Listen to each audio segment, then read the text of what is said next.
Hello and welcome to Happy Catastrophe. This is Candice and today we're learning how to color in a bow and we're using the book Colorist Special Effects by Helen Elliston. So you can see the ones that are done for you in the book and we're following the directions.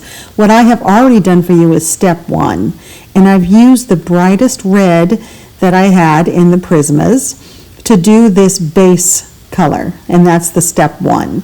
But now I'm going in with step 2 with a darker red. And what we're doing here, and I'll show you, I'll keep referencing back to what Helen Elliston is showing us, is you just put the darker red on top of the brighter red, but sort of where some mid-tone darker shades would be. So where the bow is bent, in the curves of the bow, where the after the bow is tied, where the shades would fall. You be careful not to color into the spots that we left white. Those are going to stay the white of the paper.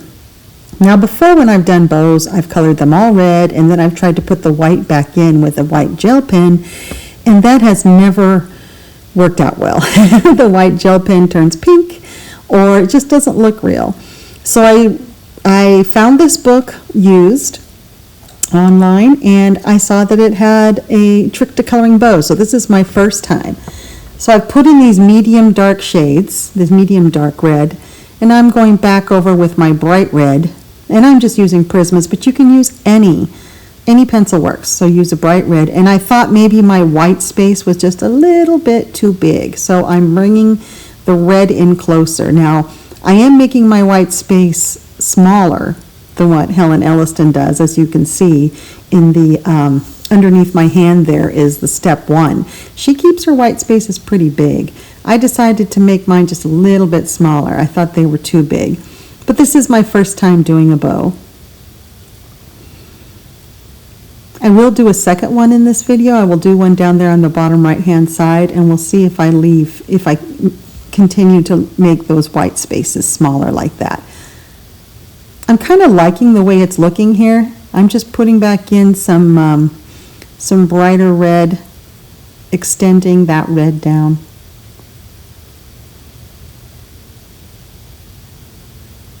And then I go back in with the medium dark red, touch up some spots. Whoops, I realized I'm not on the ribbon there. And then I was like, wait a minute, this is practice, so we're doing well.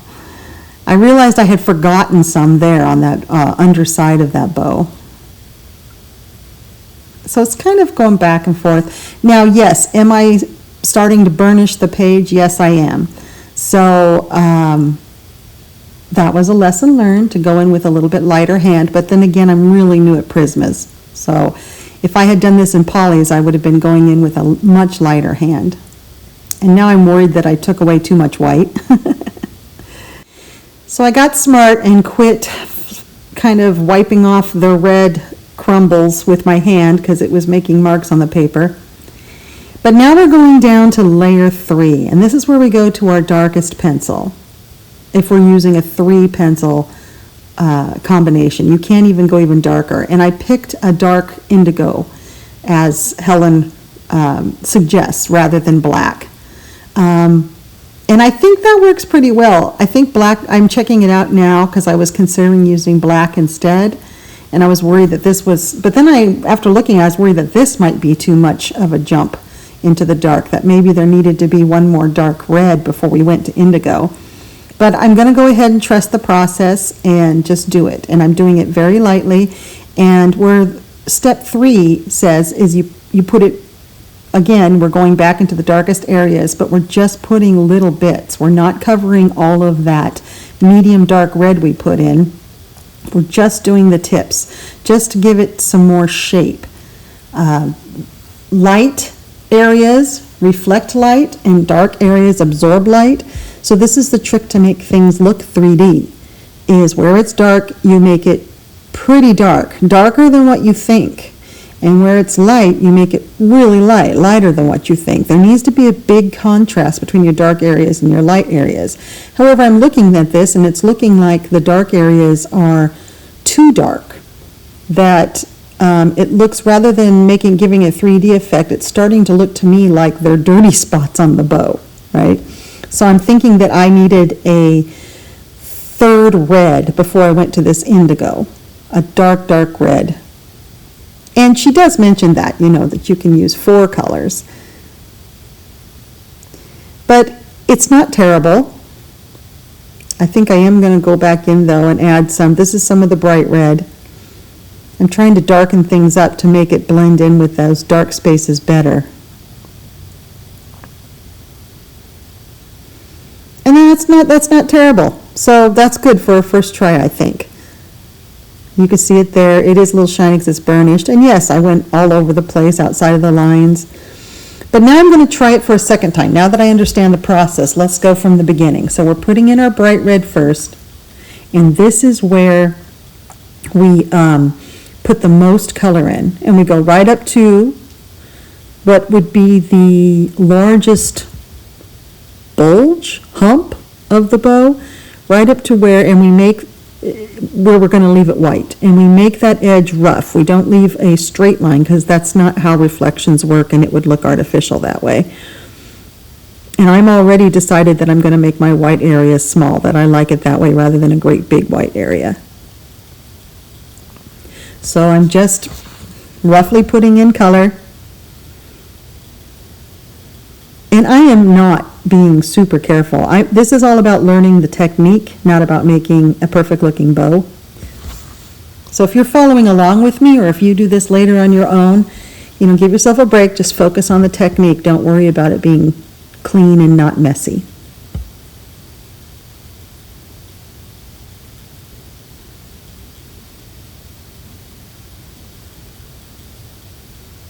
And then we go to the underside here. And remember, this is our base coat. This is the red of the bow. And right there you can notice that I went a little too far on that underside of that bow because I forgot I had to put in more red coming back the other way to meet it. You'll see me try to fix it. And here we're going just up to where that bow would protrude the furthest out, the bow in the bow, the hump in the bow, and making sure to make the red stop in a jagged line, not in a straight line.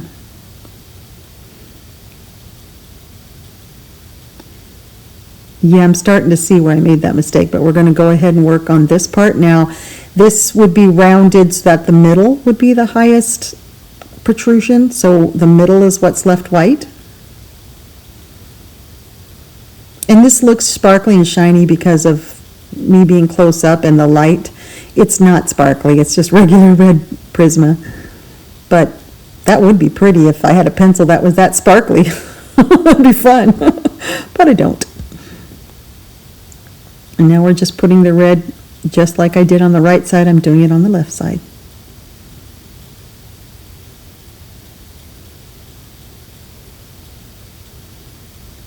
Now this is my first technique sharing video, and so I'm sure my camera angles will get better. See that crimson red? I had some video footage of me doing the first initial pass on the first bow.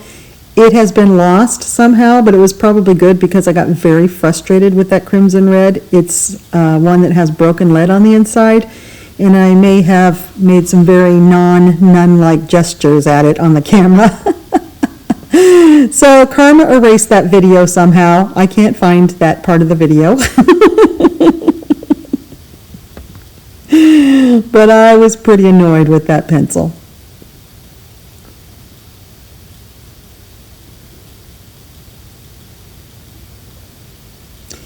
There I go. And I remember, oh dear. See, I went down too far on that right-hand side and didn't leave a white space. And I just felt like I was going to deal with it later.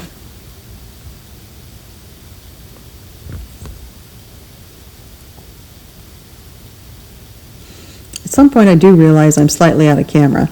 And now we're going in with this breaking crimson red. This is my middle red. This is the one that I'm using for put the biggest, darkest shades in. So this is going to go about halfway up. This is the biggest, darkest shades.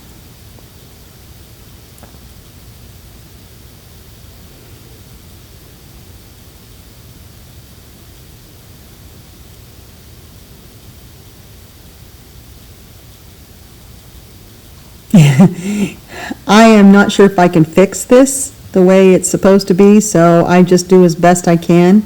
I make it dark up as close to the line as possible. And then I jump to the top. It is interesting how the camera's making this look like it's all glittery red and gold. That's kind of fun for Christmas.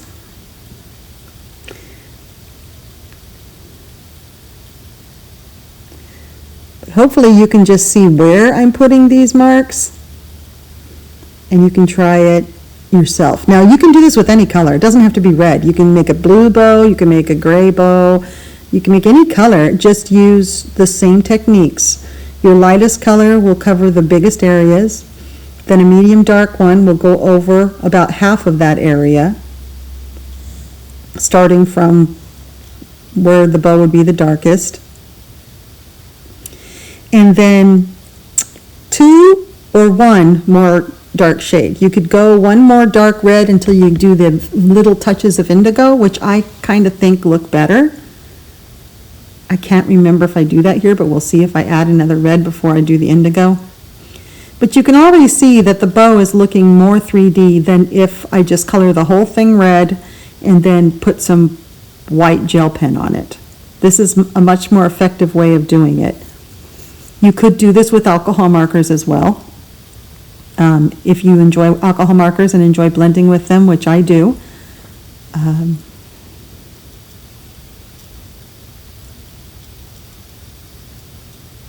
I can show you one of these bows done with alcohol markers. I think I'll do that too at the end of this video. Now I decided to just go straight in with the indigo, trust the process again, but this time I'm putting just a little less. I'm still wondering if another dark red would really help. It's possible I'm just not using as dark a red as what she did in her examples. I didn't start with a dark enough red, so this is just a big contrast. However, I do like it at the end. It does read a 3D bow.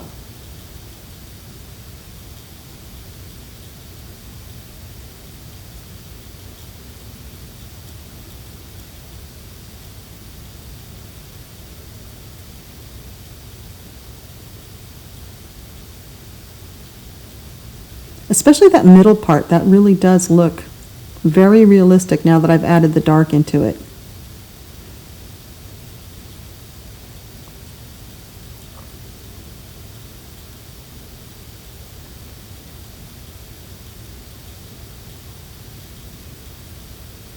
And I am glad that we're zoomed in this far so you can see the really delicate work that's done around that spot.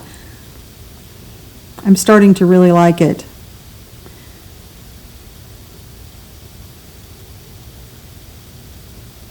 Now it needs more dark in there. Also, it needs a little bit dark at the very tips of the forked end there of the bows. And then that would create the illusion that those are also bending away from you. And that's what I'm doing to the top ones first. And then I'll come down here and do it to the bottom one, so you can see it.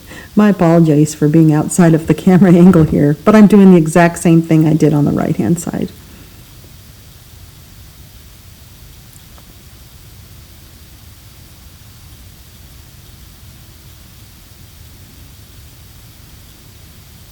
And you can see I'm not being super careful. I'm just going for the effect right now.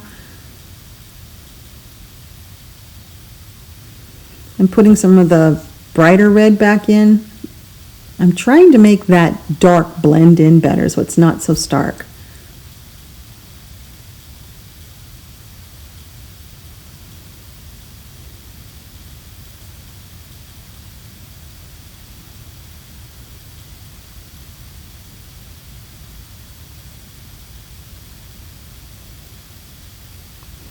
This comes from my alcohol blending days where I'll do the lightest color, then I'll do the darker one in some shading, and then the darkest in the most tight shading areas, and then I go back with the light one back over it. So this is more of a habit. I don't know if it's necessary, but this is what, since alcohol ink was my first medium and the one I'm the most adept at, that's kind of what I do there. So it makes me feel like I'm blending it in. Now you can see I left not enough white on the underside of that bow. That was a mistake I made at the very beginning.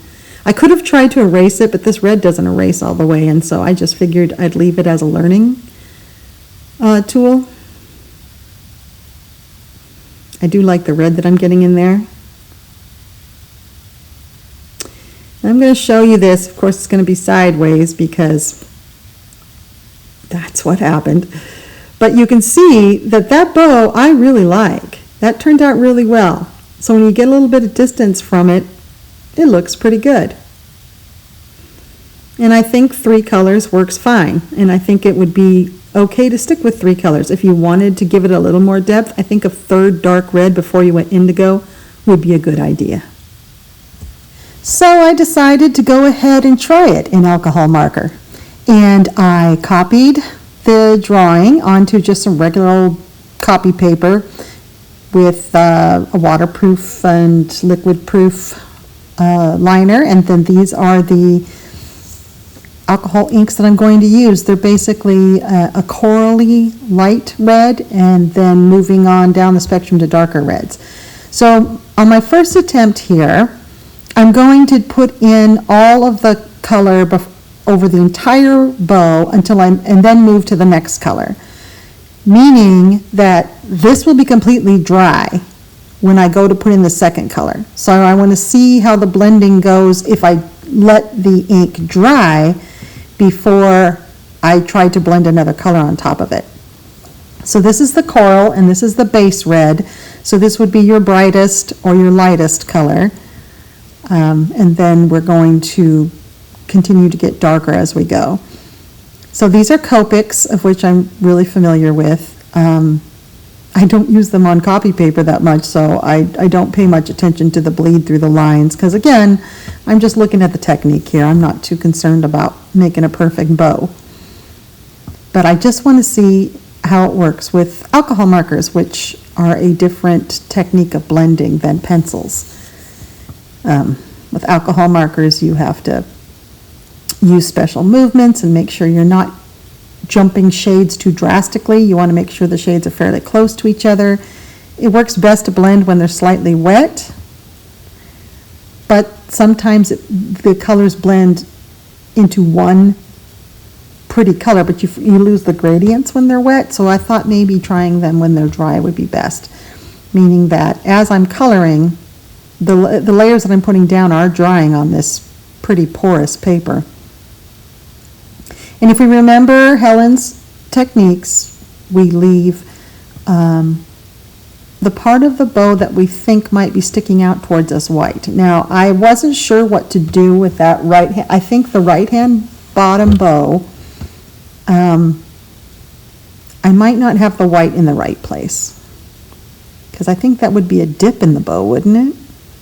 I'm not sure. I think I've got the placement right here and pretty close in the bow on the right on the top, but the second bow on the bottom, I'm not sure about that. I like where the placement is on the bottom left-hand bow and on the bottom left-hand ribbon part of the bow. Now here I had to think, because this part would be a dip, right? And then now we're going to the protruding part, so that should be white. Later I kind of second-guessed myself, but I left it like that. I wasn't quite sure that was right. And then here we're just going to make our little reflective area right there where the bow turns inward and would be most likely to be reflecting the light. So now I move on to the next darkest red. This should, I'll start back at the beginning again to make sure I'm working on dry ink. I accidentally got the chisel tip there. You really can't blend with a bullet or a chisel tip. If you're having trouble blending your alcohol markers and you don't have a brush, that's the reason. You really have to have the brush for blending. So whatever alcohol markers you use, make sure you've got them with the brush end. I personally, as I've said in previous videos, like the brush and the chisel. I never ever use a bullet tip. That doesn't blend or anything. That's more for water-based markers. I don't know what you'd use a bullet tip and alcohol marker for. because I use the brush for 99% of everything. And then the chisel tip is for big areas to eliminate streaking, but I don't know why you'd use a bullet tip for anything. So as long as you've got a brush on yours, that's the most important thing for alcohol ink. So you can see I'm brushing it on, and you can see it's sitting on top of the dry ink underneath it. It's not blending in, this is a technique where this is how most people will teach you how to blend with alcohol ink. And then, because at the end you go back over it with either your lightest, or you go backwards through the markers. You know, you go to the next lightest and the next lightest, and end with the most lightest, going back over the lines. And you'll see how I deal with those lines at the end. My markers are very juicy, so they're putting down a lot of ink. There you go. Now this is the third darkest red in this series that I picked out. And once again, I accidentally opened the chisel end. I need the brush. Here's my brush. That one definitely needs cleaned. And I'm putting this in. Now, the ink is just soaking into this paper. This is not alcohol ink paper. This is copy paper. So, yeah, the results aren't going to be great. But that you can still see, even with this pretty bad paper, that the ink is not blending. It's sitting on top of the ink below it. So you're getting definite lines. You're not seeing a good smooth blend. But I'm liking the colors. I think the colors are working good. I have one more color that I'm going to be using, and it's more of a burgundy. I decided not in the alcohol ink not to go with an indigo, because I think it would definitely just show up indigo or turn the whole thing purple. I think it would be best with alcohol inks to stay in the color family, because they don't blend like a pencil does. They blend in their own way. Look how wet that is. It's partly the paper. The paper is getting wet and not drying, and it's trying to soak up the ink rather than leaving the ink on top. So here's the burgundy color that I'm going to use. And this one's just going to be that darkest color where we just do edges to give it a more of a 3D look. It's got a jack hair on it. There, see, I really do like that effect, putting some dark in there. That works out pretty well. And I'm glad we went with burgundy and not another color family, because I think that's dark enough. So other than it not being blended well, I'm liking the colors, the way they're laying down.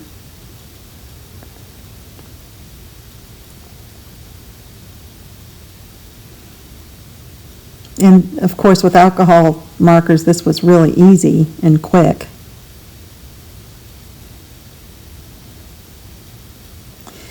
But this really is only a technique if you've got the paper for it and it's single-sided, because you know this soaks through. So on your really fancy books that aren't single-sided, you would probably want to use the pencils. You could use anything with this technique. You could use oil pastels, you could use regular pastels, you could use anything. Any of your mediums would work. Right, in this series of videos that I'm going to be putting out, we're just learning the technique. We're not learning how to work with certain mediums. But I did want to try alcohol ink because it's so different. The blending in it is so different from any other medium that I just wanted to see how it would work. And I know that many of us use markers. I believe that water-based markers, I'm not good with them. I don't get a good blend with them. They are hard to blend. But you could use this with water-based markers, I think, if you worked fast, if you do what I do in the next bow. So we'll wait to talk about water-based markers when we look at the next bow I do. So that's pretty good, but it needs to be smoothed out. So I go back in with the lightest color that, actually, I grabbed the wrong color. This is the second lightest, and I kind of noticed it right there. I'm like, wow, this is going on much darker than what I expected. So this is the second lightest color. This is number 2, and it should have been number 1. I do realize it and change it here coming up, and I do like that we have the difference to look at to see which one we like better. I feel that this one, I kind of lost a lot of the gradient by using this darker color to smooth out the blend. That's not really best practice. Best practice is to use your lightest color to smooth out the blends. And I was starting to figure that out right about here. It's like, wait a minute. So I didn't want to go all the way to the white because I was losing my ombre, my gradient, but that needed to be blended in too.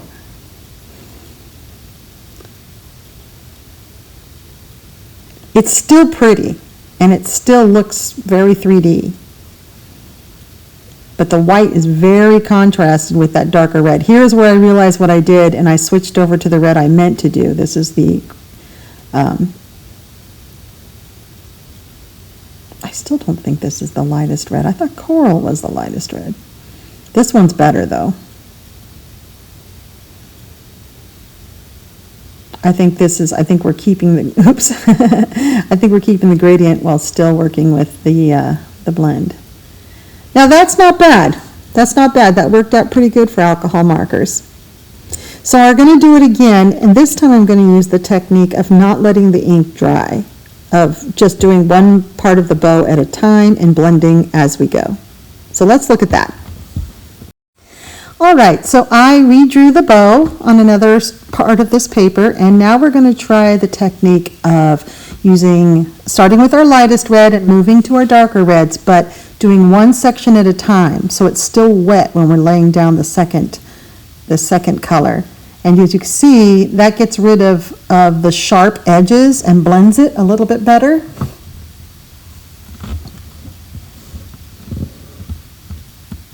Especially if you use the flicking motion, which I switched to in a little bit, but you can see that that's blending in nicely. Now it kind of feels to me that the colors blend more and aren't as ombre looking, you know what I mean? That you don't see the gradation in color. So I try this for this part of the bow. I try this for a little bit, and then I switch it up a little bit. So here I'm not letting it dry at all, and I've got my colors in order off to the side out of camera view, and I'm just going through the order. But I do feel, because they're staying so wet, that I'm losing a bit of that gradation, but not too much. I think it's still real pretty. And there's the deepest burgundy. And I just threw it in there in that dark spot there. Kind of added a little bit more in there. So there's one part. So now I move on, and here I'm blending out some, like that dark line there. I'm using, and this time I am using the lightest color, coral. I got smart and found the lightest color, and I'm keeping them in order this time so I'm not so confused. So now I'm putting the lightest red down again, and we're going to work on this section.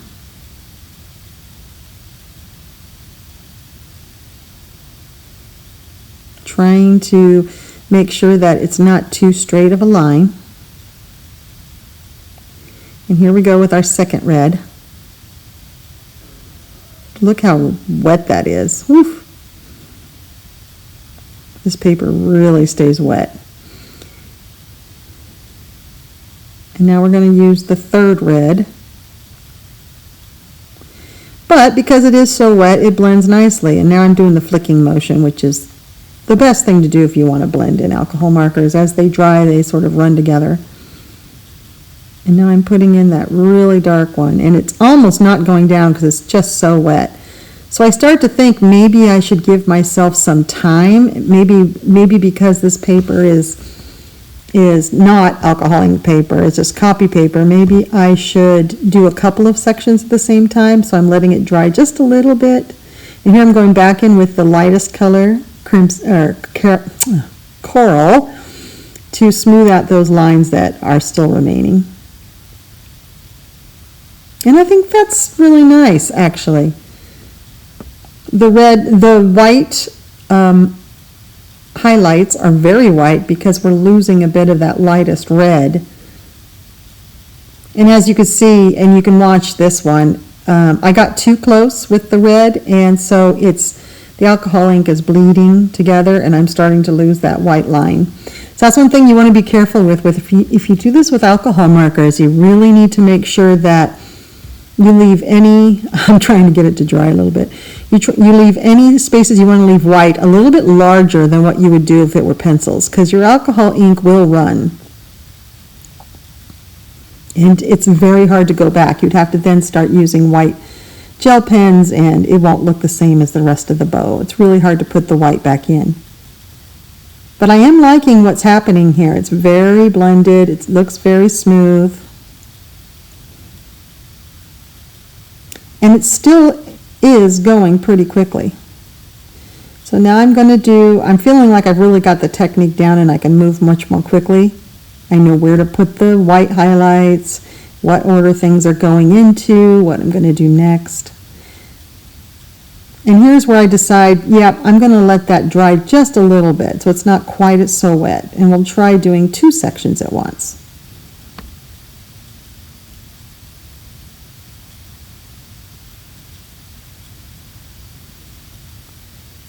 So now I'm going in with the second red into the first section I did. So I just let it dry just a teeny bit. So it's just not a lake of alcohol ink. But I did notice that, again, there was a stronger line. It wasn't blendy as well. But I do like it. It still looks good. And I'll go back in at the very end with the lightest red again. So here's the third red, the third darkest.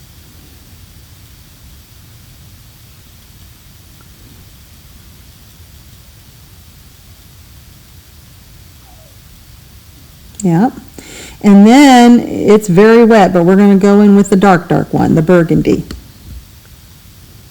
I kind of paused for a second trying to let some of that soak in. And you can see I'm not being super careful.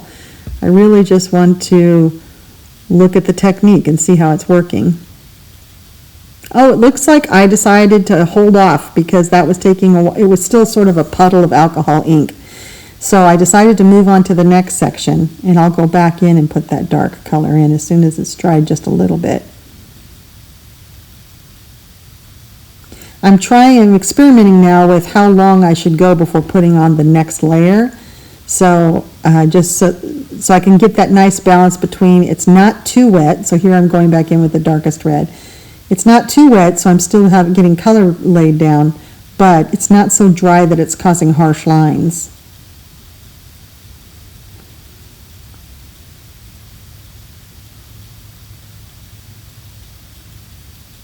I can see that harsh line that's there, and I will go in and correct it. So now I'm doing the second darkest red in this area. And while I let that dry for just a little bit, I'll go back in with the lightest red over here on this ribbon. So I'm letting various parts of the bow dry at different time lengths. The underside of the bow on the left-hand side has been drying for a bit now, so I'm letting them all dry at different amounts of time just to see what I like best.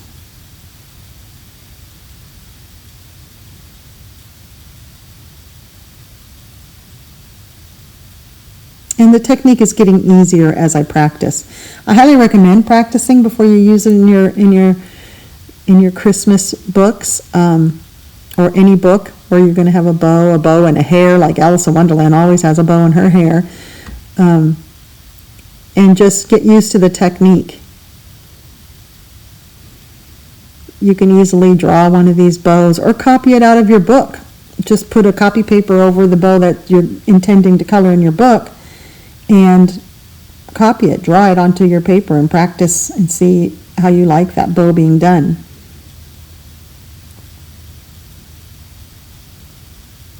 Do I do that with all the elements in my page? No.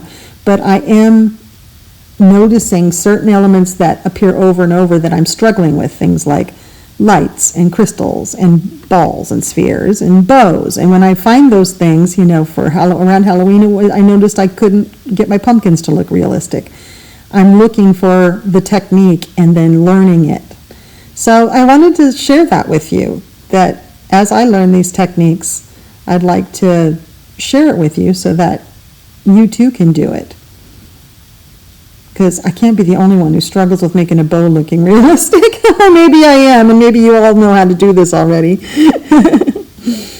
But I'm a beginner at a lot of fancy techniques. I've just always just straight colored. So as I learn techniques to elevate my coloring a little bit, not only does it make the page more pleasing to my eye, it's also opening up more books for me. I know I would never have worked in a Japanese book before, but I'm getting more confident in my coloring skills as I learn more techniques and how to use a wider variety of mediums. And as I learn this stuff, I'm finding more confidence in my coloring, and I can work on more and more intricate books. So now I'm going back because there's a lot of harsh lines there. You can see the sections that I let dry the longest have the harshest lines.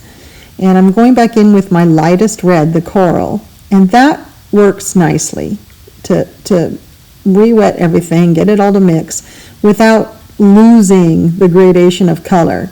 So this is what I didn't do correctly in the bow above, is I never used my lightest red. I used my third darkest and then my second darkest because I got the order mixed up on the table next to me. So now I am using the lightest, and that's working. I'm not losing the shading. I'm not losing the effect. I'm just getting rid of those lines. And that bow I like. Now, just ignore the messiness of it, but I think that worked out really nicely. So let's look at both of them and see which ones we like better. I think that looks really nice. But that one does too. Now, there are still some harsh lines in that one. I would not be happy with the upper one the way it is. I would take that lightest red and go over some of those harsh lines. And looking at them, I really do think I like the blending of the bottom one the best. Yeah, I think I choose the bottom one, so I would blend as I go. So, this is the book that I'm working out of to learn some new techniques. I hope you enjoyed this video. I hope it helps you with making some of your colorings look more realistic. I'm going to find other lessons and be working through this with you, using these techniques to, like I said, make my colorings look more realistic, more mature, more professional. And here's the one we did.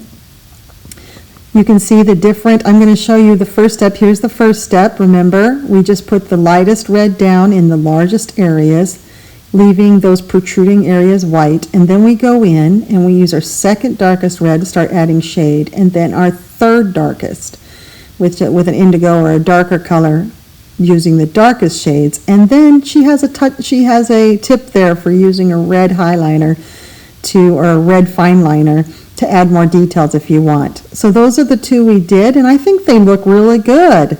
Don't you? Well, thank you for joining me, and I'll see you next time. Bye-bye.